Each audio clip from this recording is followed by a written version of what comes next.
Hare Krishna, Krishna Krishna, Hare Hare, Hare Ram, Ram, Hare Hare. Jai Jai Shri Radhe. Don't cry. Please don't cry. Today's the last class. Class 2026. We ran out of notebook. We spent 14 days discussing.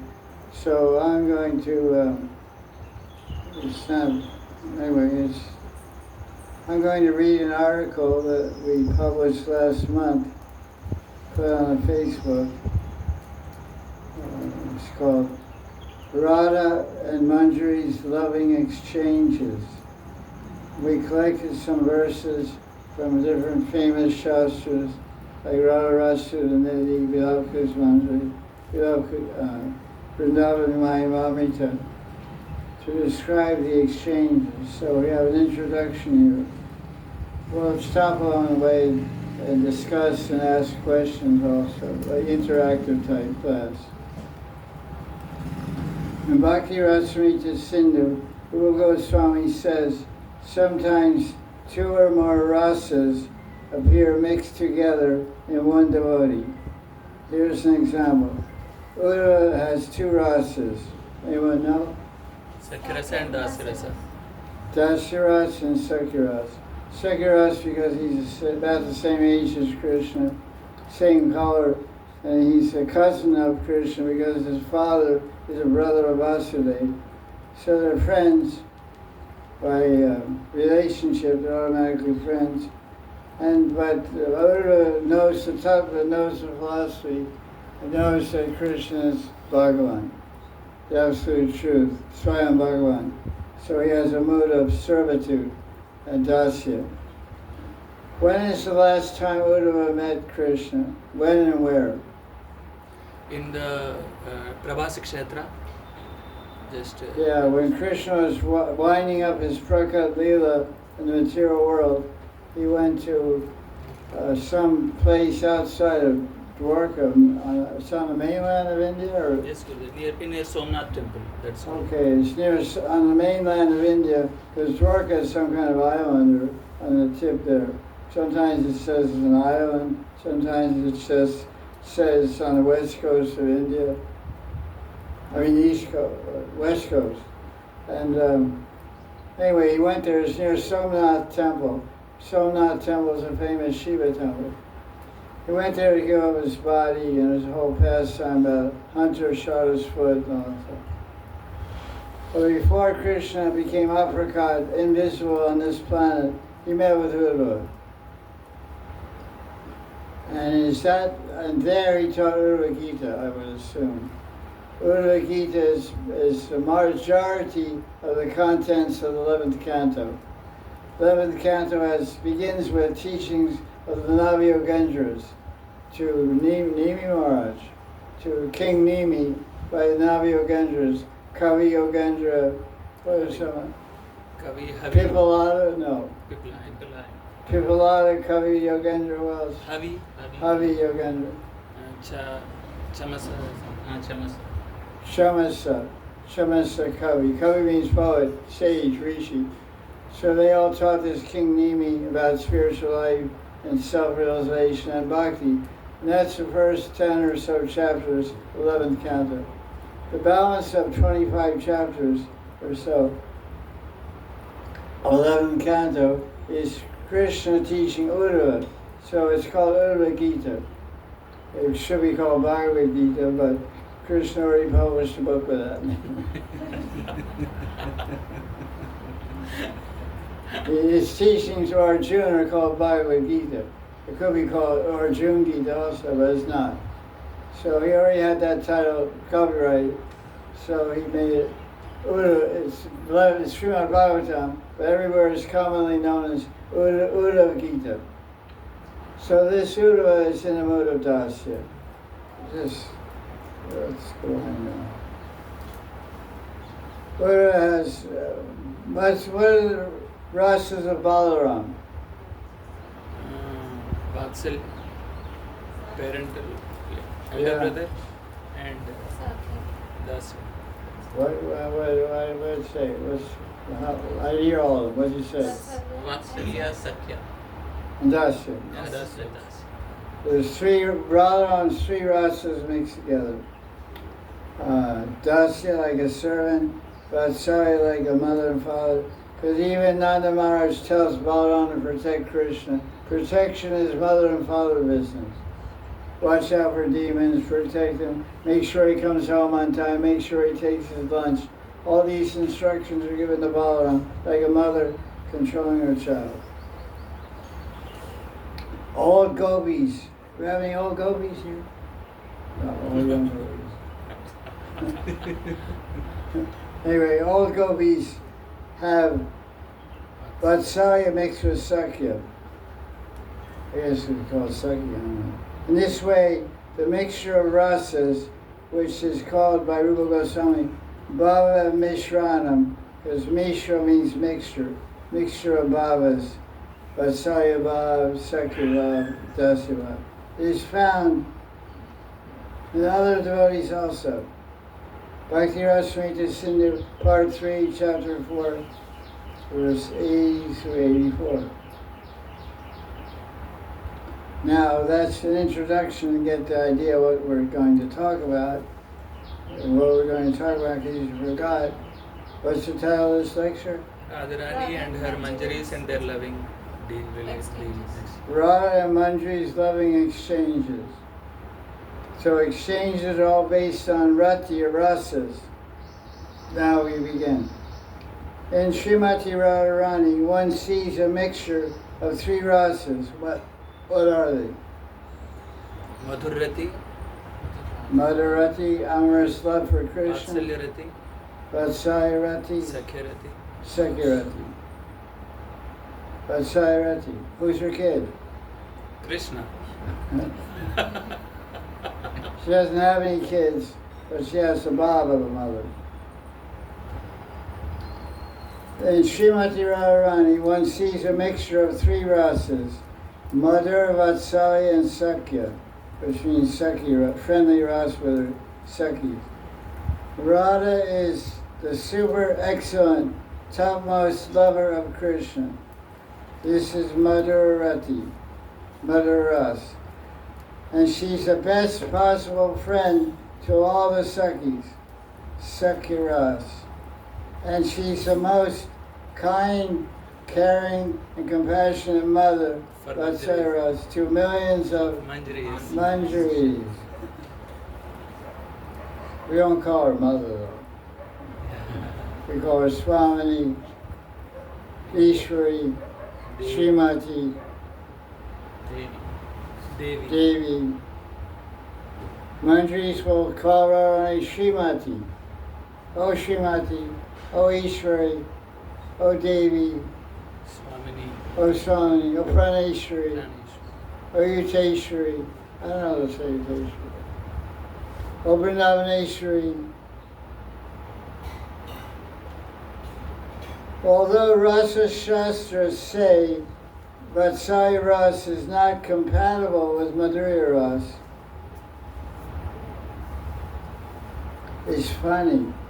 It's, you know, in the modern day world, it's very common with husbands and wives that the husband calls his wife mother. Hey mom, what are you cooking? It's very common, at least in America.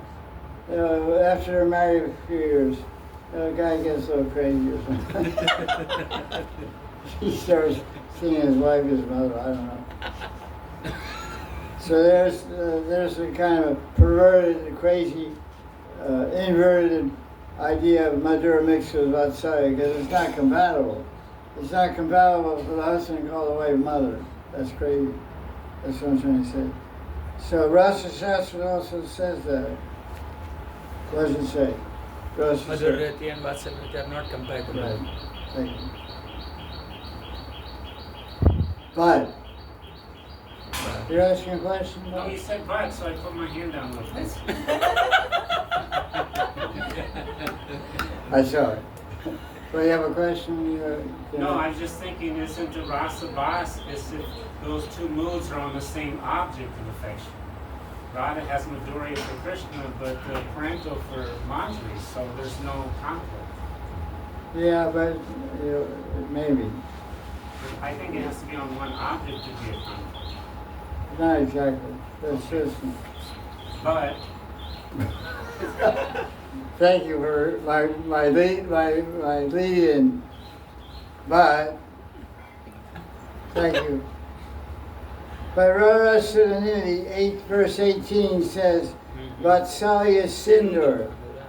The Radharani is an ocean of motherly affection. And can't read it, it's so bright. And make my phone brighter or something. I can't see it. Can't see the print.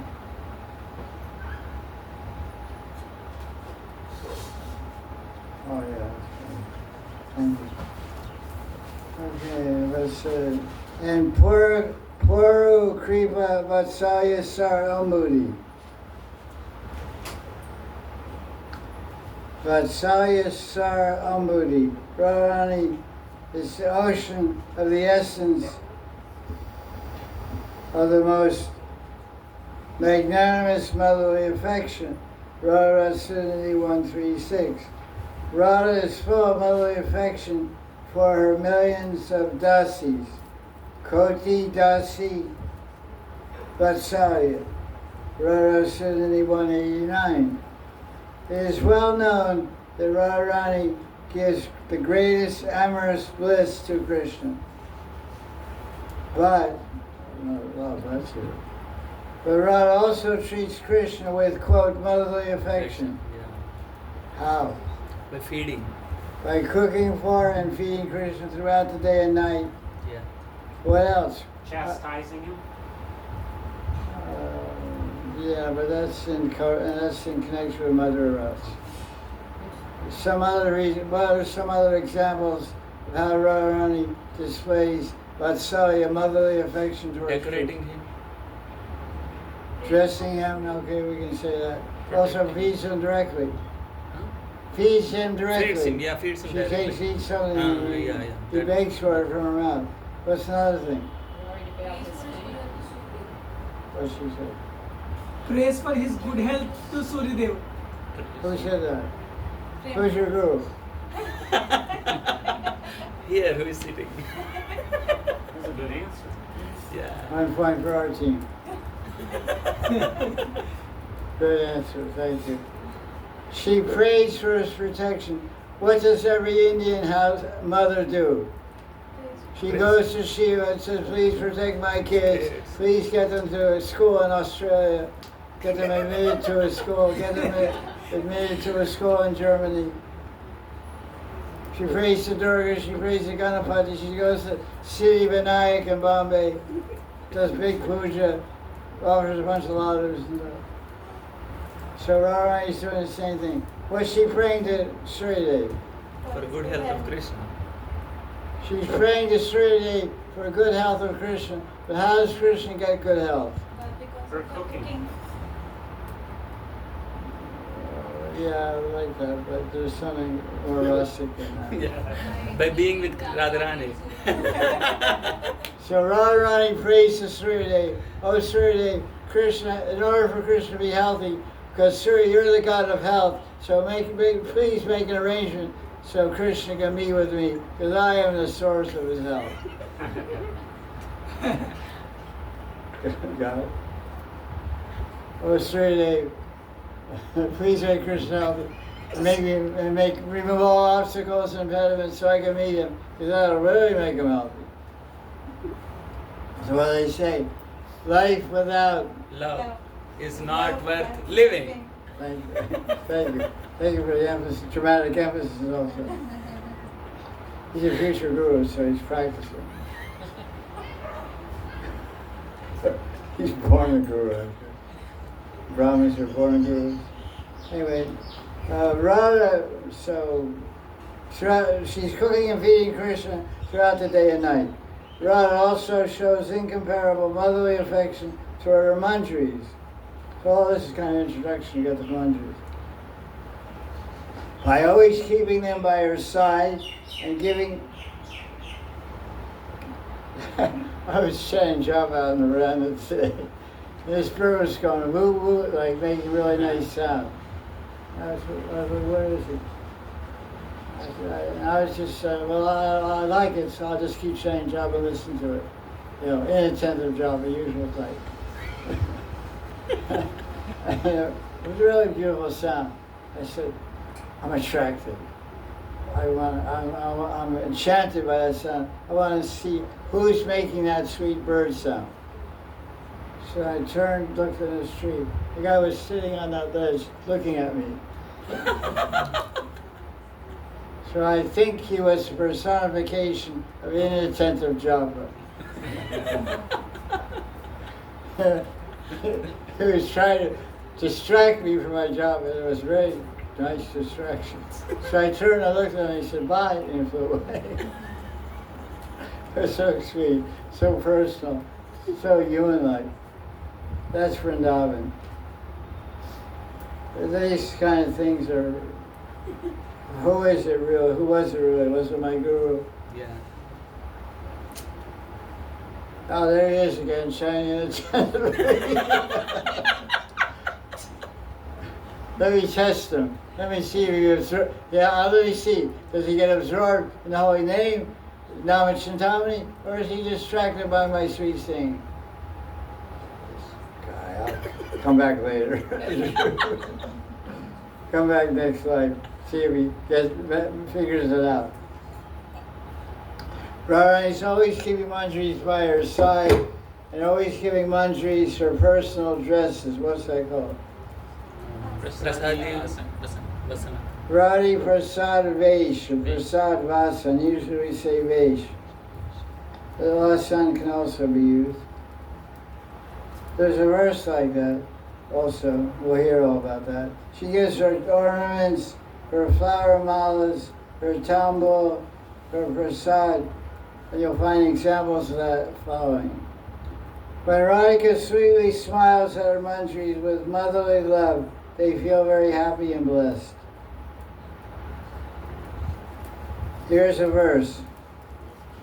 Where is it from? I mean, this quotation from Sri Anantadas Babaji Maharaj. O Radharani, you are a shoreless ocean of motherly affection. Please sprinkle me with just one drop and keep me at your lotus feet. So this is basically all introduction. Now we'll cite different verses showing Radha's intimate dealings with her manjaris. Leela Krishna Manjari, 57th verse. O Devi Radha, when, while you are eating, will you affectionately give me, whose heart is offered to you, you'll give me the nectarine remnants of your lotus mouth. Comment. Tulsi Manjari. Who's Tulsi Manjari? Das Goswami Pada. Raghunath Das Goswami, who's also known as Rati Manjari or Banamati. He has like 3 different nicknames. Or most, everyone in Goloka Vrindavan and Krishna's Kaviraj and Govinda Lilamrita, they all refer to Rati Manjari as Tulsi Manjari. Kavi Karnapur is alone in his idea that he's Rati Manjari. He writes that in Gaur Ganades Tivika. But the primary books of Asakali Leela refer to Rati Manjari as Tulsi Manjari. Raghunath does. I have served, here's what Tulsi Manjari is thinking. I have served Radha, and now I'm standing right next to her now. Perhaps, these are verses, of course, for meditation and for purification also. I'm standing near Radha, so maybe Swami Radha will pull me towards her and kiss me, or she'll kiss me, and give me your chewed betel leaves.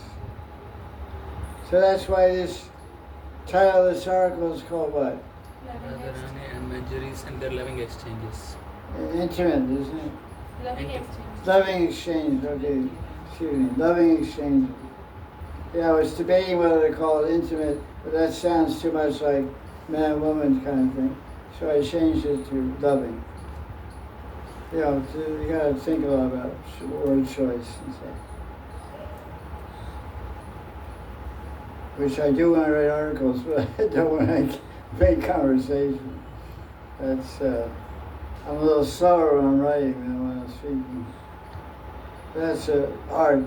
Like Prabhupada once said, which I don't do and which I don't have, he said an intelligent person thinks twice before they speak. What does that mean? That means thinking twice before you speak. I'm going to speak something now. How is it going to affect the people that are going to hear it in front of me? That's one thought. Got it? Yes. Second thought is, what is the long-range consequences of what I'm saying to these people in front of me? You got that? Yes. Like 3 people in front of me, I say something. And then these 3 people hear it, and they interpret it and put their ego on it, put their conditioning on it, put their prejudice on it, put their envy on it, put their revenge on it, or their whatever, and give it a twist and repeat it to somebody else. That's called consequence, future consequence. And pretty soon you know you're getting hung by the gallows next week. You're getting hung by the gallows. Gallows is where you hang people. Gallows, gallows.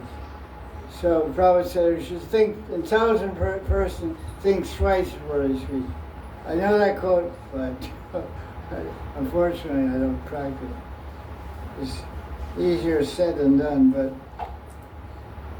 yeah, you can think about that. So,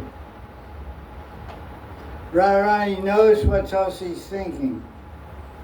Like there's a science called mind reading. People can read minds. It's like a very minor yogic city, being able to read someone's mind. You do certain tapasya, you chant different mantras, do different pujas, you get the city of reading other people's minds. So that city, although it's a cheap city, it's not a very powerful, famous Asta city. Reading people's minds is a mystic city. And people, get that in India, go around and make a lot of money around the world. It's like a circus performance. But they know it, they can read. So you're thinking this.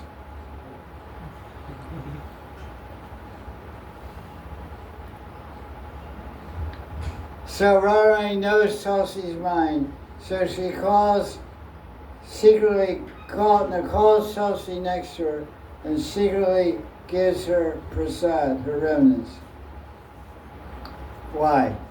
Because Radharani feels possessiveness for her mandris, because they know nothing else in the world but Radha. Radha's happiness. That's why Radharani is merciful to them. This is a commentary of Ananda Gopal Goswami. Any question on this verse or point? I don't understand what happened. Yes. Okay. It's basically all verses of leelas and describing the intimate exchanges of Radha and Manjari. So the question we asked, why did I write this article? So I'll answer the question. I wrote this article to educate, enlighten, not entertainment, to educate and to broadcast the glories of Radharani, because that's the whole idea of being a Gaudiya Vaishnava. As Lord Chaitanya was the original Gaudiya Vaishnava, what did he spend his whole life doing? Glorifying Radha. Radharani. Exactly, thank you, Baba. He spent his whole life glorifying Radharani. When did he start that glorification? Last 6 years. The question is, Lord Chaitanya spent his whole life glorifying Radharani. When did he start that glorification? From birth. Come on. No, it's not okay. Last 6 years. No. After Diksha? Yeah, maybe before. I'm not sure when this leela took place after Diksha. He went to Gaya and got Diksha at the age of about 20, 19, 20. So either before that or after that, he closed his Sanskrit school. You familiar? Gopi. So one day he ran out of school, the last day of school, chanting, Gopi. it's in Chaitanya Bhagavat, which you haven't read as well. Gopi, Gopi, Gopi, Gopi, Gopi. And a student chased in the Vita. Yeah. Then it took some. This isn't Sanskrit. This isn't Vyakaran, Sanskrit grammar, Sandhis and Dhatus. This is a madman. You're a Vatarog. Vatarog, you're gone crazy, too much air in your head. You became an airhead. Crazy man. Let's beat you. So then they realized that he was in ecstasy of Radha Bhav, Gopi Bhav. So it started then. Okay, let's go on.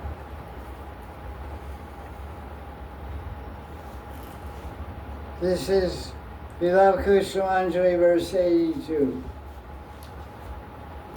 O Radha, at night, what time? 82. At night. 12 o'clock. Radharani goes to meet Krishna, what time? Oh, that is 8:40, 8:24 to 10:48. Not so early. It's called Pradosh Leela. Well, Pradosh Leela means 8:24 p.m. till 10:48 p.m. But Radharani takes dinner, rest, so she leaves around 9:30, 10 o'clock. She wants to be there and be ready and have the kunja ready and everything, or be at the Vamshira or wherever, before the Rachi Leela begins at 10:48. So she leaves about 9 o'clock. Why? Because she doesn't leave until everybody is what? Sleeping. That's the time to sneak out. Your mother's watching TV and you walk out the front door at 10 o'clock at night. Hey! Where are you going? Oh, get the newspaper. It's a little late, isn't it?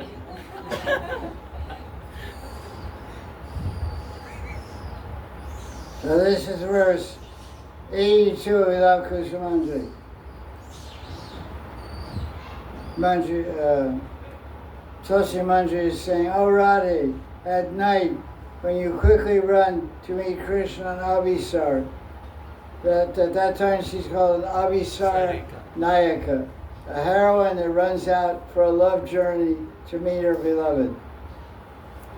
At that time, you're running, your feet will become tired. O Devi, although you are shyness personified, because Radharani doesn't like to take service from anyone, even Radharani. She is Radha. What does Radha mean? Most. Greatest servant, the greatest worshipper. Aradhana. Aradhana means to worship. She's Radha, which means worshipper, servant of Krishna. So she's very shy. Even though that's you're shy, you'll call me by name. Hey, Tulsi, come massage my lotus feet. When you call me by name, I will know at that time that you have accepted me as your own. I have some disciples. They've been with me for 20 years. I never learned their name until after 15 years.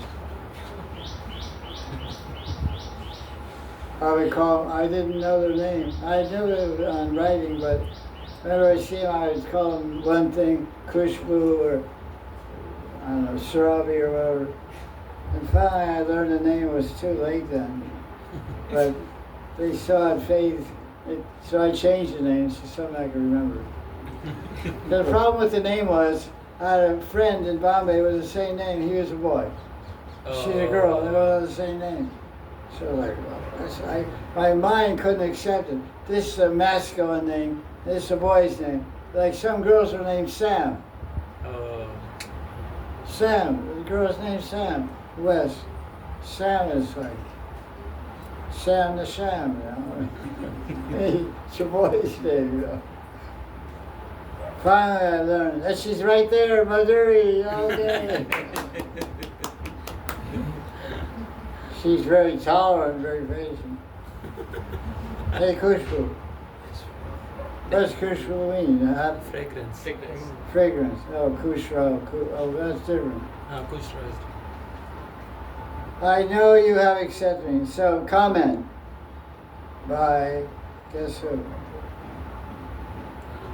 Ananda Gopal Goswami. Because he's one of my gurus, so. Yes.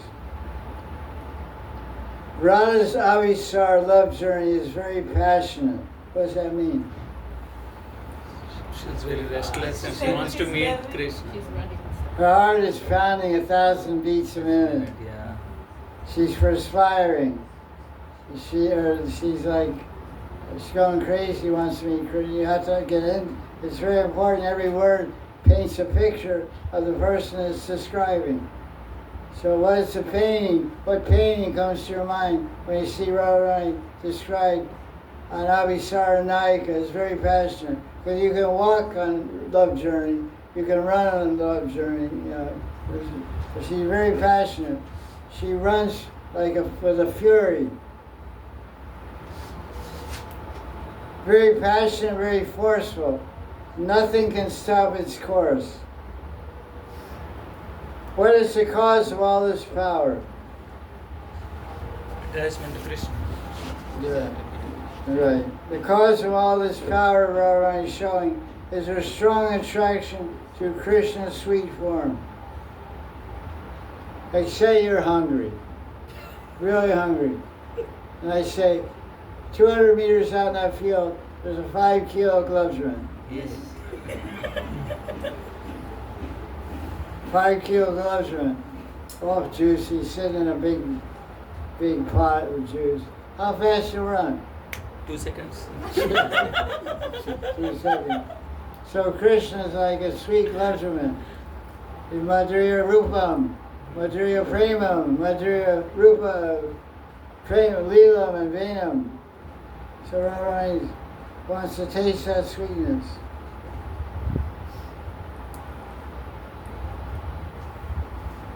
Because there's so many articles written by acharyas. They say, how do they describe? I want to drink the sweetness with my eyes. Eyes don't drink. Eyes don't taste, or do they? Yes. I want to hear your sweetness. I want to drink your sweetness with my ears. Ears can taste sweetness. Yes. Must be. Otherwise, that's Chaitanya Charitamrita. So many verses like that. Radharani describes she describes the, there's a commentary the verses spoken by Mahaprabhu in the mood of Radha Bhav, Mahabhav, where Mahaprabhu gets a whole commentary on Kam Gayatri. Because Kam Gayatri says, Pushpa Banaya, Dhimi. I'm meditating on the 5 arrows of Cupid personified, Kamade Sri Krishna. So Radharani talks to Lita Sakhi. She talks about each one of Krishna's, each one of her senses, enjoying and feasting on the sweetness of Krishna. Oh, Lita, his eyes are so sweet. His form is so sweet. My eyes get intoxicated by seeing that sweet form. And his flute and his touch of his body, and it's so cooling. So this is how we can taste sweetness with our eyes. The cause of all Radharani's power and Abhisar is her strong attraction to Krishna's sweet form. The manjaris become afraid when they see the force of Freeing Pagalini Radha's love journey. Swami's lotus feet and her whole body hurts because of running. Tulsi Manjari thinks, because of shyness, Radha, you will not call anyone by name to help you with anything. But now you are calling me due to your strong feelings of love for me. I am yours, and thus you have accepted me. So there are plenty of commentators making for this verse. Verse 82 of Tulsi Manjari. Tulsi Manjari is saying, oh, Radharani, when will you call me by name? Because this is very significant. Because Radharani has thousands and millions as Koti Dasi. She has millions of maidservants. Maidservant 101, maidservant 102, 103. Everyone has a cell number. No. But so, when she calls one by name, then, you know, you're being singled out. Just like in class. Remember that feeling? Remember when you were in school like hundreds of years ago? 200, wasn't it? You were in school and sitting there with 40 kids in class. The teacher says, okay, miss, whatever. What's the answer?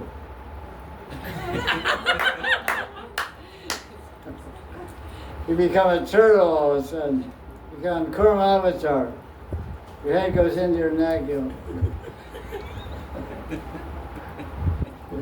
want to hide. Then you tell your friend, she's not here. So when you feel happy when you get called out. You know, like we said the other day, what the sweetest sound is One's own name. one's own name. Okay, when Maharaj comes and calls you, you read, I think it's so sweet. Oh, I think you got the wrong name. Is your name Ganapati? No, he's over next door. It won't be too sweet at that time. I'll try to change your name immediately. Here's the comment. Oh, well, I'm already reading a comment. So she's happy. If Radharani calls me by name, I know she accepted me. So, for example, Tulsi Manjari is getting opportunity to massage Radharani's feet and legs because she's tired from running out in the middle of the night to meet Krishna. So Tulsi Manjari does many different sevas, any seva. That's called seva agya, doing the seva according to the need and necessity. They have a phrase, seva is judged by the necessity. If the necessity is greater, the seva rendered is appreciated more.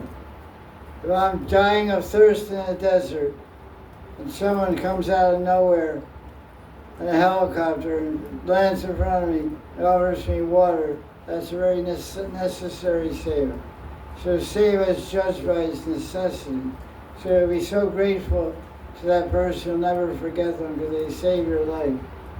So Tulsi Manjari, she could do any seva, she's trained to do any seva for Radharani. So Radharani's running with Rupa Manjari and Tulsi Manjari and Vibhanga Manjari and Guna Manjari. So many Manjaris are running with Radharani and Abhisar. So she stops and sits down on some rock or something, or some tree, fallen tree branch or whatever. And she looks around the Manjari and says, hey Tulsi, come press my feet, rub my leg. Okay. So she feels, well, I'm really lucky. So these verses, everyone that gets seated for Pranali Diksha, they get an individual seva. So you should think that when will Radharani call me by name to render my individual service? You know, maybe she you're not, your seva is fanning, like he's fanning. But she's eating, so you think you don't get any indication that she wants to be fanned. It's a cold day. It's a cold day. It's not hot. No fan required. So you're there, in the kitchen, maybe cleaning some pots or doing some other seva. You're not standing next to her fanning while she's eating. Because you don't think there's a need, and you're not getting any message, any indication, any subtle indication, indica, that Radharani wants to be fanned, which is your nitya seva. So then Radharani looks in the kitchen, hey Tulsi, come fan me. So you should think, whatever your manjari name, manjari's calling me, hey so-and-so dasi, come and do your seva, come do this. So when we read these verses describing sevas of Radharani, you should take out Tulsi Manjari and put yourself there. This is part of bhajan. This is why we tell you to read these books. Now you're just reading about all the fun and seva that Tulsi Manjaris are. That's not the point of reading. The point of reading is to cultivate the bhav for seva and the attraction for serving Radharani, and to understand the intimacy and the loving feelings exchange. And to do the sevas yourself, and to imagine I'm there. This verse 72 or 82 is about me and Radharani. It's a very important part of bhajan. Immerse yourself in the identity, immerse yourself in the bhava, immerse yourself in the same seva that you're reading about. 4:30. 4:50. 4:50. I was also late. Any question on that point? Any question right there now? No good. Okay.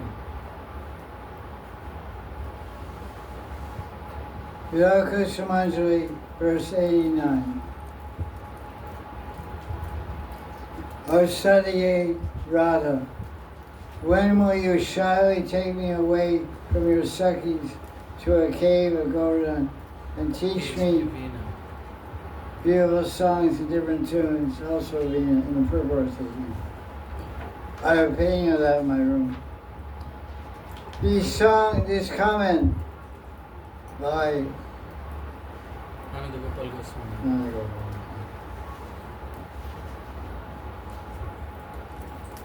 Let me ask you a question, see how aware you are. What am I describing?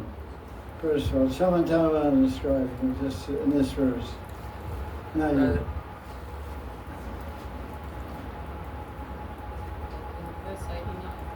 I can't. In the previous verse? This verse I just read. Verse 89, Vyakusundar. Radharani is doing something with someone and going somewhere with someone, and doing something there. What did I describe? Radharani will take Tulsi Manjari. When will Radharani take? What? Loud. When will Radharani take Tulsi Manjari to one of the caves in Govardhan and teach her leela? The key word in this verse, what? Sadaiv. What does that mean? Very compassionate. It also means shy. Key word in the translation of this verse, Radharani, when will you shyly take me away from your Sakhis to a cave at Govardhan Hill to teach me songs that you wrote in different tunes? Why is Radharani doing this, going secretly in a cave to teach me away from the Sakhis? That's the question. Ganapati, have an answer? Hear the question? Did you hear the question? Yes or no? Once can I? What is he saying? He is asking question again. You tell him. So Radharani takes Tulsi Manjari into the cave. Why she is Why shyly? Shyly taking. Songs. Listen, Radharani is with the Sakhis and the Manjaris. They're all together in a room in I Barsana. understand. And she said, he tells me, She gives indication, she doesn't even say to anyone. Privately communicates by thought. Come with me shyly, hiddenly. Come with me, and she comes. And they get outside. I'm taking her to go around. We're going to go to the cave. I'm going to teach you something. Why she doesn't teach her right there? Go around. It's a long way from Barsana. They're intimate songs About what? about Radharani and Krishna. Who wrote them? Radharani herself wrote. Exactly the answer. Yes, Thank you. Krishna. You got the answer? Radharani's writing love songs about Krishna.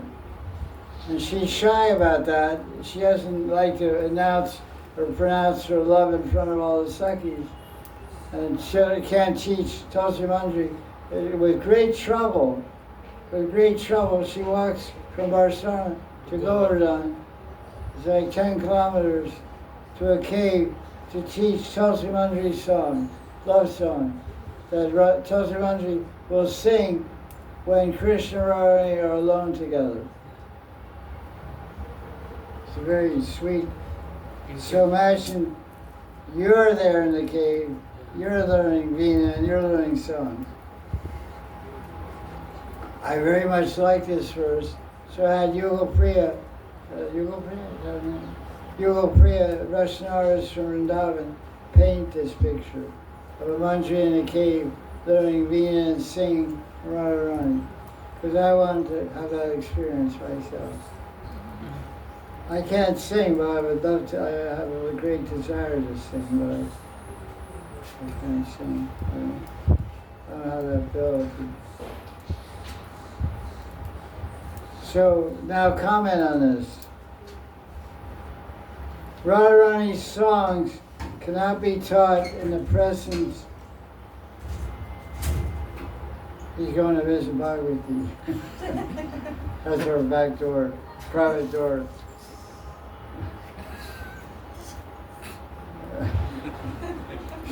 These songs cannot be taught in the presence of the Sakis.